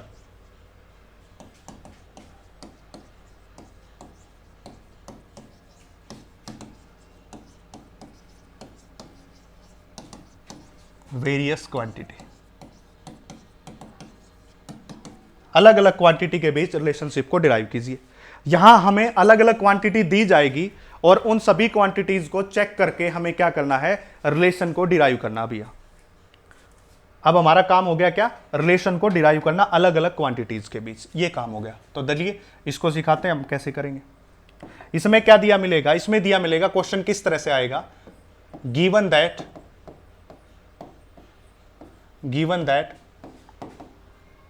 Time depend upon length L, acceleration due to gravity, acceleration due to gravity G, ऐसे दे देगा। उसका कहना है कि टाइम पीरियड को फाइंड आउट करना है, टाइम पीरियड को फाइंड आउट करना है, बट वो टाइम पीरियड जो है वो किस किस के ऊपर डिपेंड कर रहा है, वो जो टाइम पीरियड है वो डिपेंड कर रहा है लेंथ के ऊपर और साथ साथ एक्सेलरेशन ड्यू टू ग्रेविटी के ऊपर डिपेंड कर रहा है भाई, ऐसा बोला है। हमें क्या निकालना है, हमें निकालना है टाइम पीरियड का फॉर्मूला, तभी तो कहा derive the relationship between various quantities. तो हमें टाइम पीरियड का डायमेंशन फार्मूला निकालना, टाइम पीरियड का फॉर्मूला निकालना है, बनाना है, और हमें दे दिया length and acceleration due to gravity पे वो डिपेंड करता है। यानी कि इसका कहना है कि time period is directly proportional to length and acceleration due to gravity. और ये बात आपने पढ़ रखी है, acceleration due to gravity 9th class में, जी से लिखते हैं इसको, स्मॉल जी से, एक्सेलरेशन ड्यू टू ग्रेविटी को, ये बात बताई गई है, ऐसे डिपेंड कर रहा है। Time period is directly proportional to length and acceleration due to gravity, ऐसे बोल दिया। डिपेंड का मतलब डायरेक्टली मान लो, हमें चाहे वो इनवर्सली हो कुछ, हमें कुछ नहीं जानना, हमें सिर्फ डायरेक्टली मानना, ऐसे मानना पहला स्टेप। फिर क्या करो, आपको करना है L पावर A और G पावर B, ऐसे करना है। अगर तीसरी टर्म होती तो उसके ऊपर पावर होती C, ऐसे 3 टर्म आएंगी, चौथी नहीं आएगी। मैक्सिमम इस रिलेशन में केवल 3 टर्म हो सकती हैं, क्योंकि डायमेंशन फॉर्मूला केवल 3 क्वांटिटी के बीच रिलेशनशिप ड्राइव कर सकता है, चौथी क्वांटिटी आ गई तो नहीं कर सकता, केवल 3 के बीच। ये इसकी लिमिटेशन में आता है, ये सारी लिमिटेशन है। अगर आपसे कोई पूछे डायमेंशन की लिमिटेशन, ट्रिग्नोमेट्रिक फंक्शंस जो होते हैं वो क्यों डायमेंशनलेस है नहीं पता, एक्सपोनेंशियल फंक्शन क्यों डायमेंशनलेस है नहीं पता। इसने 3 से ज्यादा अगर क्वांटिटी दे दी जाए तो उनके बीच कोई रिलेशनशिप ये डिराइव नहीं कर सकता है। कौन सी स्केलर है कौन सी वेक्टर है ये नहीं बताता है, एग्जैक्ट फॉर्मूला यहां डिराइव नहीं होता। ये सारी बातें इसकी लिमिटेशंस में आती। दूसरा, पहले स्टेप में ऐसे लिखो जो दे रखा है, दूसरे स्टेप में ऐसे बना लो, तीसरे स्टेप में डायमेंशन फॉर्मूला लिखो सबका, जो भी क्वांटिटी दे रखी है। अब टाइम पीरियड का डायमेंशन फॉर्मूला T, ठीक है, इसको ऐसे भी लिखा जा सकता है m0 L0 T minus T power 1, sorry T power 1, इस प्रकार m0 L0 T पावर 1 ऐसे लिखा जा सकता है। ऐसे भी आ सकता है m0 तो 1, L0 1 और T पावर 1 तो यह है, इस प्रकार से भी लिखा जा सकता है। अच्छा, L का डायमेंशन फॉर्मूला तो L होता है, इसको भी ऐसे ही लिखा जा सकता है। G का, G है acceleration due to gravity, G को ना एक्सेलरेशन, जिसको एक्सेलरेशन ही बोलते हैं भैया, जिसको एक्सेलरेशन ही बोलते हैं, acceleration due to gravity G है, वो एक्सेलरेशन ही है बट वो कांस्टेंट हो चुकी है इसलिए 9th क्लास में। तो G का फार्मूला क्या हो जाएगा, LT माइनस 2। एक्सेलरेशन का डायमेंशन फॉर्मूला निकालना सिखाया था, अब मैं यहां पे बार बार बताऊंगा तो फिर आप लेजी हो जाओगे, आपको नहीं पता चलेगा, इसलिए ड्राइव कीजिए, पॉज करके ड्राइव कीजिए ताकि आपको सीखने को मिले। ठीक है, अब सभी की वैल्यू यहां रख दो, जितने भी निकालने। टी की वैल्यू रखो, पहले टी की वैल्यू रखिए जी m0 L0 T पावर 1, सीधा ऐसे रख लो। ठीक है, इस तरफ वाली क्वांटिटी जो लिखते हो ना उसके पूरे लिखो, बाकी के बेशक मत लिखो, बस इसका पूरा लिखना है। Is equal directly proportional to, length के लिए L है और L की पावर कितना हो गया A, देखिए A था, इसके पावर A। G का लिखो, G का कितना है L T माइनस 2 और उसकी पावर क्या है B है। अब इसको आगे कैसे सोल्व करोगे, देखिए that is m0 L0 T power 1 is directly proportional to that is L power A, इसको अंदर लेके आएंगे तो क्या होगा L पावर B और T पावर माइनस 2B हो गया। इस b को अंदर लेके आए तो इसकी पावर b, इसकी पावर माइनस 2b। अब दोनों का बेस सेम है, पावर और ऐड हो जाएगा तो L power a plus b लिखा जा सकता है, क्योंकि बेस सेम है तो पावर ऐड। आगे t की पावर माइनस 2b लिखा जा सकता है, लिख दिया। अब देखिए कंपैरिजन करना है, हमारे पास क्या आ गया m0 L0 T1 directly proportional to L power a plus b and t power minus 2b, ये बन के आ चुका है। अब कंपैरिजन कीजिए, यहां भी लेंथ है यहां भी लेंथ है, इसकी पावर कितनी है a प्लस b और इसकी पावर कितनी है 0 के बराबर, पहला कंपैरिजन हो गया। दूसरा कंपैरिजन टाइम के साथ कीजिए, यहां क्या माइनस 2b और इज इक्वल टू 1, देखो यहां 1 है इसलिए, तो b की पावर कितनी हो जाएगी माइनस 1/2, ये आ गई। इस b की वैल्यू यहां रखो तो a किसके बराबर है माइनस b के बराबर, ये b उस तरफ जाएगा तो किसका माइनस का, और b की वैल्यू क्या माइनस 1/2, तो क्या होगा माइनस 1/2, तो ये किसके बराबर हो जाएगी दैट इज 1/2 के बराबर हो जाएगी। तो हमें क्या करना है, a और b की वैल्यू निकालनी है, b की वैल्यू ये रही, a की वैल्यू ये रही। हमारा सिर्फ काम क्या है a और b की वैल्यू को निकालना। उसके लिए हमें कैसे निकाला फिर से बता रहा हूं। सबसे पहले जो जिस जिस पे डिपेंड कर रहा वो लिख लीजिए पहले स्टेप में, दूसरे स्टेप में उनके ऊपर a और b लिखा दीजिए, तीसरे स्टेप में सभी का डायमेंशन फॉर्मूला लिख दीजिए, चौथे स्टेप में जो डायमेंशन फॉर्मूला है वो इस इक्वेशन में रख दीजिए, फिर जिस जिसकी बेस सेम है उनकी पावर को ऐड कीजिए और इक्वेट कीजिए, a और b आ जाएगा। अब इस a और b की वैल्यू यहां रखो जो निकाली है न्यूमेरिकल, तो time period is directly proportional to L power a की जगह कितना आएगा 1/2 और सॉरी g की पावर कितनी बोली, g की पावर बोली इन्होंने माइनस का 1/2। ठीक है, ये माइनस का 1/2 तो नीचे आ जाएगा, ये आ गया ना, देखिए t is directly proportional to L power 1/2 g power minus 1/2, नीचे आएगा तो L पावर 1/2 और g की पावर 1/2 ऐसे हो जाएगा। तो time period is directly proportional to root L by g भी लिखा जा सकता है, 1/2 ऊपर भी है नीचे भी, तो इसको रूट L बाई जी भी कह सकते हैं। इस प्रोपोर्शनलिटी कांस्टेंट को हटाते हो तो 2 पाई आ गया constant and under the root L by g, ये आ गया टाइम पीरियड। यहां तक करके छोड़ना आपको। ये आगे इसलिए बताया क्योंकि जैसे आप फिजिक्स में आगे बढ़ोगे तो ये फार्मूला देखोगे सिंपल पेंडुलम के टाइम पीरियड का, 2π√L/g, ऐसे इस प्रकार से। तो इस प्रकार से आपके अलग अलग क्वांटिटी के बीच वो रिलेशनशिप को डिराइव करवा सकता है बच्चा पार्टी। अलग अलग क्वांटिटी के बीच रिलेशनशिप को डिराइव करवाएगा, आपको कहेगा इसका बताइए, इसका बताइए, इसका ड्राइव कीजिए, इसका ड्राइव कीजिए, इसका ड्राइव कीजिए। तो अलग अलग क्वांटिटी के बीच करवाएगा। तो आपको ऐसे करना है जो आपको प्रोसीजर बताया है।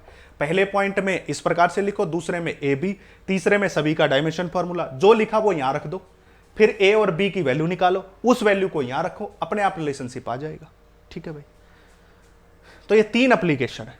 चौथी एप्लीकेशन के रूप में नहीं करवाऊंगा, एक चौथी एप्लीकेशन भी होता है to change the base quantities. वो एप्लीकेशन भी चलो यहां एप्लीकेशन की टर्म में करवा देता हूं मैं आपको, to change the base quantity.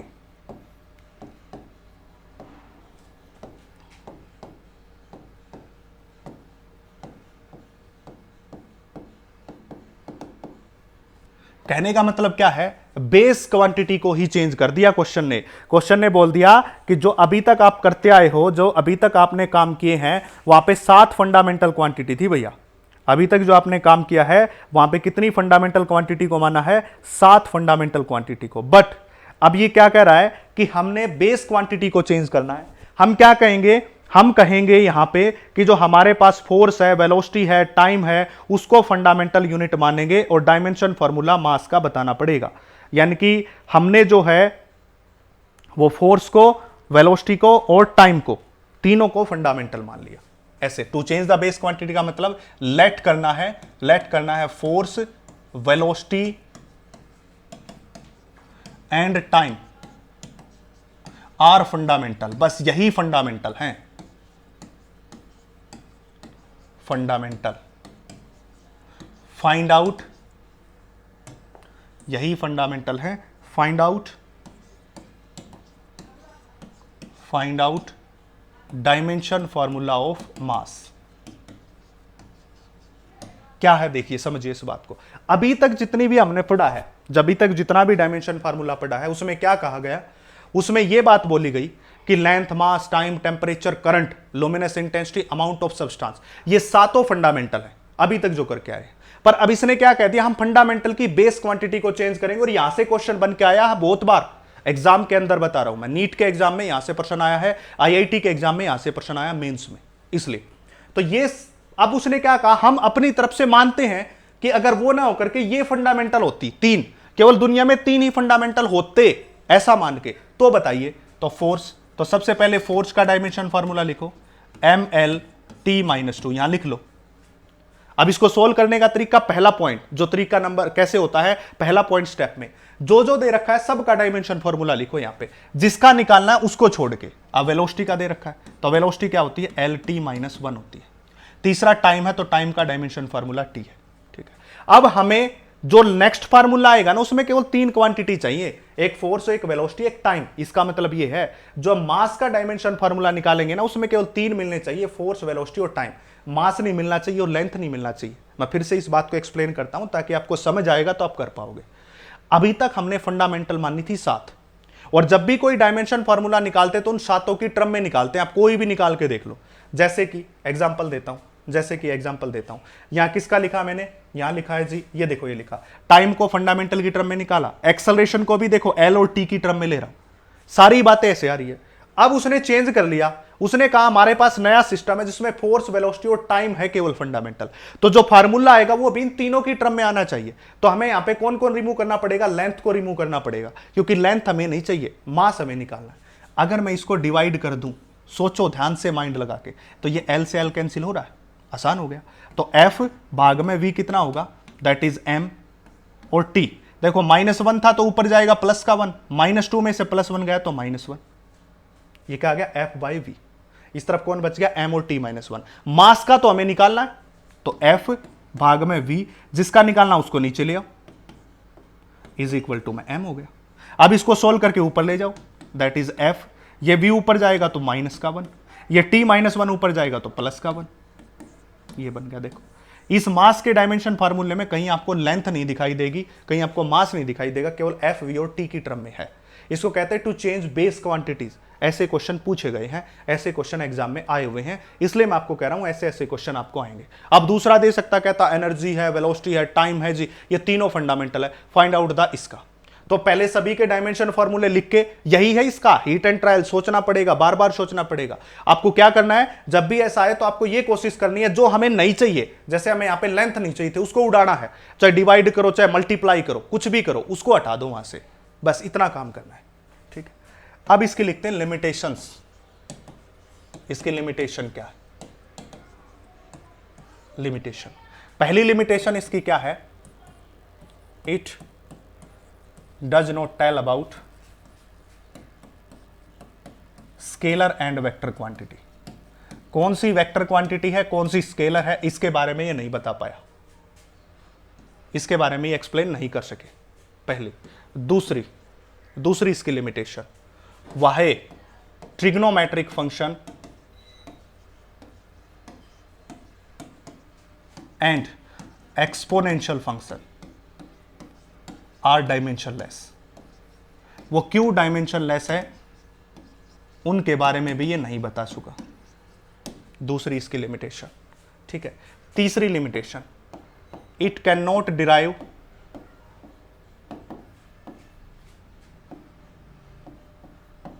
Relation between more than 3 quantities. 3 quantity से ज्यादा दे दी जाए तो उनके बीच भी इसका रिलेशनशिप नहीं ड्राइव कर सकता, जैसे अभी अभी किया था। देखो ये 3 ही क्वांटिटी तो थी, टाइम पीरियड, लेंथ और जी, चौथी होगी तो नहीं कर सकता, ये इसके बस की बात नहीं है, इसलिए। चौथा पॉइंट, तो सबसे पहला, it does not tell about scalar और वेक्टर। कौन सी क्वांटिटी स्केलर है, सुन रखा होगा नाम, आगे एक्सप्लेन भी करेंगे, नहीं बता सका। ट्रिग्नोमेट्रिक और एक्सपोनेंशियल फंक्शन क्यों डायमेंशनलेस होते हैं, नहीं इसके पास जवाब। इसके बाद it can not derive relationship between more than 3 quantities. 3 quantity से ज्यादा अगर क्वांटिटी है उनके बीच रिलेशनशिप ड्राइव नहीं कर सकता। ठीक है, चौथा, वाहे exact number are dimensionless, are dimensionless, ये भी नहीं बता सका। क्यों है, जैसे 8 ले गया, 10 ले लिया, 5 ले लिया, 1 2 3 4 5 6 ये नंबर क्यों है, नहीं बता सका। नेक्स्ट, 5वीं इसकी जो लिमिटेशन है, वाहे some constant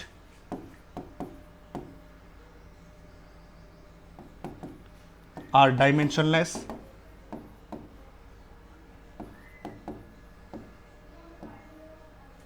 some constant are dimensionless. कुछ कांस्टेंट डायमेंशनलेस हैं, कुछ एरर के कारण भाई ऐसा हो गया है, बोर्ड के अंदर कुछ एरर आ गई थी, तो मैंने आपको बता दिया कुछ जो है डायमेंशनलेस क्यों है और कुछ डायमेंशनल क्यों है। कांस्टेंट की बातें चल रही थी हमारे पास, जो कांस्टेंट की बातें चल रही थी कि कुछ कांस्टेंट तो ऐसे हैं जिनका कोई ना कोई डायमेंशन है, यानी कि एग्जांपल के तौर पे जी आज ही करवाया था, ग्रेविटेशनल कांस्टेंट तो है पर डायमेंशन भी है, कांस्टेंट होने के साथ साथ डायमेंशन भी है। पर कुछ कांस्टेंट ऐसे हैं जो कि क्या है, डायमेंशनलेस है। कुछ कांस्टेंट ऐसे हैं जो कि क्या है, डायमेंशनलेस है, यानी कि यहां पे 2 प्रकार की चीजें बन गई। कुछ कांस्टेंट ऐसे जिनके डायमेंशन है जैसे जी, और कुछ कांस्टेंट ऐसे हैं जो डायमेंशनलेस है, एग्जांपल के तौर पे पाई, ये भी है तो कांस्टेंट वैल्यू जैसे कि 22/7, पर इसका कोई डायमेंशन फॉर्मूला नहीं है, डायमेंशनलेस है, क्यों है नहीं बता पाया।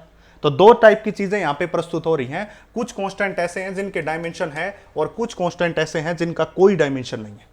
तो ये भी एक लिमिटेशंस थी। डायमेंशन वाले में एग्जांपल जी, जिसका नाम है ग्रेविटेशनल कांस्टेंट, आज ही डिराइव भी करवाया था कांस्टेंट, और जिनका कोई डायमेंशन नहीं है उसमें ये रहा इस प्रकार से। तो ये इसकी लिमिटेशन है। अगला next limitation, it does not derive, वो 3 लिख लीजिए, इसके बाद आगे, it does not derive exact formula,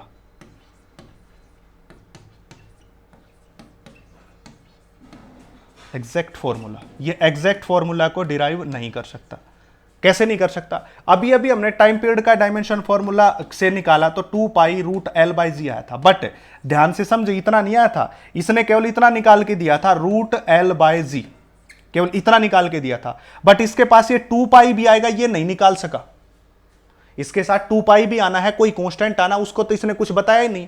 अगर उसके बारे में नहीं बताया तो इसका मतलब ये फेल हो गया, इसका मतलब ये फेल हो गया। इसने तो कितना बताया, इतना बताया, ये तो बताया नहीं आएगा, इसलिए इसके बारे में भी इंफॉर्मेशन नहीं दे रहा है। एग्जैक्ट जो फॉर्मूला है वो भी डिराइव नहीं कर पा रहा है। ये सारी इसकी क्या थी, लिमिटेशंस थी, इसलिए सब लिमिटेशन है, याद रखना भैया। अब जैसे ये आ गया एक क्वेश्चन, ध्यान से देखिए जरा, यहां पे E बाई जी आएगा भैया, E बाई जी, E बटे जी। अब देखिए E and Z are respectively denote energy and gravitational constant. E by G has dimension formula. अब E का डायमेंशन फार्मूला एनर्जी का mL_T-2 और G का आज ही डिराइव करवाया था आपके सामने, G का आज ही डिराइव करवाया था डायमेंशन फार्मूला, ये रहा G का, ये रहा m-1 L3T-2, ये करवा रखा, ये डायमेंशन फार्मूला आज ही करवाया। तो इसको लिखिए यहां पे, तो बटे में G m-1 L3T-2। एक बार फिर से चेक कर लेते हैं भैया, यही था क्या, m-1 L3T-2। हाँ, तो यही हमने यहां पे लिख दिया। तो इस प्रकार इन दोनों को डिवाइड कीजिए, आंसर निकाल लीजिए, बस यही तो काम करना है, सिंपल से। अगला देखिए, अगला एक और क्वेश्चन है, if the force acceleration time are chosen as fundamental quantity, find the dimension of energy. Energy के डायमेंशन बताने हैं आपको, और किसको माना है, फोर्स को, एक्सेलरेशन को और टाइम को, तीनों को फंडामेंटल माना है। तो फोर्स का डायमेंशन फार्मूला लिखिए, पहला ही स्टेप mL_T-2। दूसरा एक्सेलरेशन का डायमेंशन फार्मूला L_T-2। आपको पता होने चाहिए, ये सारे आपको मालूम होने चाहिए, ये सारे डायमेंशन फार्मूले। और टाइम का डायमेंशन फार्मूला T ही होता है। अब निकालना किसका है, एनर्जी का, और एनर्जी का भी लिख लीजिए अब की बार, क्योंकि आपकी मजबूरी है, लिखना पड़ेगा। जब आपको जरूरत होती है लिखिए, नहीं जरूरत हो तो मत लिखिए, यहां लिखना पड़ेगा, क्योंकि एनर्जी इस दोनों फार्मूले में कहीं नहीं आ रही, यहां पे एनर्जी नहीं आ रही, यहां भी नहीं आ रही, यहां नहीं आ रही है, तो लिखना पड़ेगा। अगर एनर्जी में आ जाती, जैसे वहां मास अंदर आ रहा था, मास था उसमें, तो लिखने की जरूरत नहीं है। अब नहीं आ रही है तो लिखना पड़ेगा आपको, क्योंकि एनर्जी यहां पे किसी फार्मूले में नहीं है। अब एनर्जी के डायमेंशन फार्मूले को ध्यान से देखो, अगर एनर्जी का डायमेंशन फार्मूला mL2T-2 ऐसे है, इस प्रकार mL2 बनाना, L2 बनाना, तो फोर्स का एरिया के साथ मल्टीप्लाई कर दो, एक बार कर दिया, इसका मल्टीप्लाई, तो क्या होगा, m एक है लिए तो L² पर T-2 और T-2 कितना हो गया, दैट इज T-4 हो गया मल्टीप्लाई के बाद, ठीक है। पर हमें यहां तो T-2 बनाना है, T-2 बनाना है, तो कैसे बनाएंगे, इसका मल्टीप्लाई T² से कर दो इसके साथ, यानी कि F गुणा में A और गुणा में क्या कर दो, T का स्क्वायर। अरे T का स्क्वायर कर दो ना, T है तो T का स्क्वायर कर दो, साथ में मल्टीप्लाई, ये T था, इसका स्क्वायर करके, तो यहां क्या होगा, mL2T-4 T²। इस साइड T² से मल्टीप्लाई करोगे तो इस साइड भी करना पड़ेगा, क्या बना, F × A T⁻², इस तरफ क्या बन गया, mL² T-2। अब ये किसका डायमेंशन फार्मूला, एनर्जी का है, ये रहा, तो क्या बना, FA T⁻², ये डायमेंशन फार्मूला किसका बन गया भाई, एनर्जी का बन गया, ठीक है भैया। FAT2 ये एनर्जी का डायमेंशन। फिर से बता रहा हूं आपको, सबसे पहले जब भी ऐसे फंडामेंटल क्वांटिटी को चेंज करने की बात आई, सबसे पहले आपको ध्यान देना है, जिसका निकलवा रहा, जैसे एनर्जी का निकलवा रहा, क्या जो पहले फोर्स, एक्सेलरेशन और टाइम लिखा था, इन तीनों में कहीं एनर्जी आ रही है, जी नहीं आ रही। फिर आप एनर्जी का भी लिख लीजिए, नहीं आ रही है, तो यहां लिख लिया। लिखने के बाद हमें पता चला mL2T-2 करना है, यहां T-2 पर यहां L² लाना है, तो मैं एक बार दिमाग लगा के करता हूं, इन दोनों का मल्टीप्लाई कर दूं तो ये बन गया। अब मुझे एक ही काम करना है, या -4 से -2 करना है, तो उसके लिए क्या कर सकता हूं, T² से मल्टीप्लाई कर सकता हूं दोनों तरफ, तो आ गया उत्तर इस प्रकार से। तो ये हार्ड एंड कोर क्वेश्चन है जो क्वेश्चन में पूछे जाते हैं, हर तरह का, हर टाइप का क्वेश्चन इस पे मैंने कवर अप कर दिया। अब आपका एक भी क्वेश्चन इस पे नहीं रहता। तो आज के लिए इतना ही, धन्यवाद, बाकी नेक्स्ट लेक्चर में देखते हैं। Thank you.